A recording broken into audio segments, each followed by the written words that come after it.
संसद में भी ये सवाल उठाया गया, हमने देखा देश के गृह मंत्री ने सवाल उठाया कि जो किताब अभी प्रकाशित ही नहीं है उसका रेफरेंस कैसे दिया जा सकता है? क्या ये एक विवाद को जन्म देने की शुरुआत है? क्योंकि जब कोई चीज अभी पटल पर है ही नहीं, जब कोई चीज अभी फिजिकली मौजूद ही नहीं है, तो उसका रेफरेंस दिए जाने की क्या जरूरत है? और सबसे बड़ा सवाल, सेना पर सवाल। जय हिंद। अनुराग जी, ये जो बार बार एक नारा आ जाता है ना, सेना पर सवाल, ये वो एक पुरानी फिल्म है, बड़ी मशहूर। उसमें वो एक सीन आता है जब एक बहुत ऊंचाई पर चढ़ करके कोई व्यक्ति तिरंगा अपने ऊपर तिरंगे को अपने ऊपर लपेट करके आप कुछ भी कहते चले जाएंगे, ये जायज नहीं है। जहां बात राष्ट्रीय सुरक्षा की है वहां सवाल भी उठेंगे। और आज बड़ा गंभीर सवाल उठ रहा था सदन के पटल पर, जिसे उठने नहीं दिया गया। एक बार फिर से, जैसा हम हर बार देखते ही हैं कि माननीय नेता प्रतिपक्ष जब भी बोलने लगते हैं तो बड़ी टीस उठती है जो ट्रेजरी बेंचेस हैं पार्लियामेंट के, उनकी तरफ। आज जिस आर्टिकल का जिक्र हो रहा था, जिस किताब का जिक्र हो रहा था, उसका जो अंश पढ़ने जा रहे थे माननीय नेता प्रतिपक्ष श्री राहुल गांधी, वो एक मैगजीन में छप चुका है। पहली बात तो अनपब्लिश्ड वाली बात को रास्ते से हटा दीजिए। दूसरी बात ये कि वो बड़ा अहम सवाल खड़ा करता है।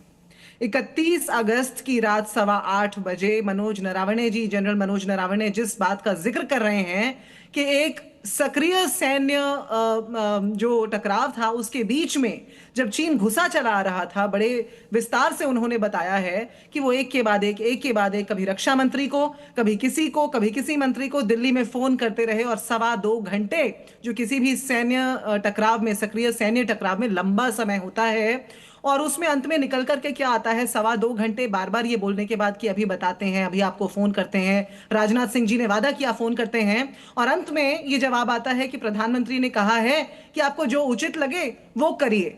मतलब जैसा पवन खेड़ा जी ने इसको लेकर के कहा कि खोदा पहाड़ निकली चूहिया हुआ, ये क्या एक जिम्मेदार सरकार का, एक जिम्मेदार प्रधानमंत्री का क्या ये स्टांस होना चाहिए था? ये सवाल है अनुराग जी, जिसका भारतीय जनता पार्टी के बड़े बड़े मंत्री जवाब नहीं दे पा रहे, तो प्रवक्ताओं से तो हम क्या ही उम्मीद करें। ये कुछ ना कुछ तो बोल घुमाएंगे, आज कुछ ना कुछ इधर उधर की बातें करेंगे, पर ये करें। लेकिन वो किताब, पहली बात तो ये कि उसको पब्लिश नहीं होने दिया जा रहा, प्रकाशित नहीं होने दिया जा रहा। क्यों नहीं होने दिया जा रहा? और याद रखिए, जनरल नरावणे ये पहली बार नहीं है होगा कि उनकी पुस्तक में वो ये सवाल उठाएंगे। नहीं, महिमा जी, एक सबसे बड़ा सवाल ये है कि पुस्तक प्रकाशित नहीं होने दी जा रही, लेकिन उसका अंश प्रकाशित हो गया।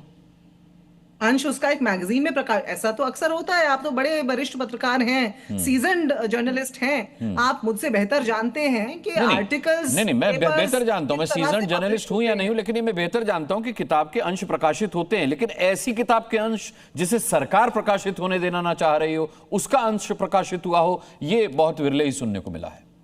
अभी पूरी तरीके से शायद नाउमीदी नहीं हुई है, शायद कुछ कुछ जगह पर उम्मीद बाकी है, शायद किसी जो है रीढ़ वाले किसी प्रकाशन ने छाप दिया होगा, मैगजीन ने उसको, उसकी भी डिटेल में आपको भेज दूंगी कौन सी मैगजीन ने छापा है, ताकि दर्शक पढ़ सके। लेकिन वो जो अंश छापा गया उसमें जो बातें लिखी हैं, उन्होंने साफ बताया कि एक तरफ मेरे जवान थे जो गोली चलाना चाहते थे, जहां चीनी सेना के टैंक बढ़े आ रहे थे, पीएलए बढ़ी आ रही थी, और दूसरी तरफ हमारी सरकारी समिति थी जिसकी तरफ से कोई निर्देश नहीं था, कोई उत्तर नहीं आ रहा था। ऐसा क्यों था? ये एक 2020 के ऑपरेशन की बात आज 2026 में करना, राष्ट्रीय सुरक्षा की बात पर उत्तर देना। ठीक है, शाजिया इल्मी बहुत अच्छी प्रवक्ता हैं भारतीय जनता पार्टी की। आप इतनी भी ना उम्मीद ना हो कि भाई अगर नेताओं से जवाब नहीं आ रहा तो प्रवक्ता क्या बोलेंगे और गोल गोल घुमाएंगे।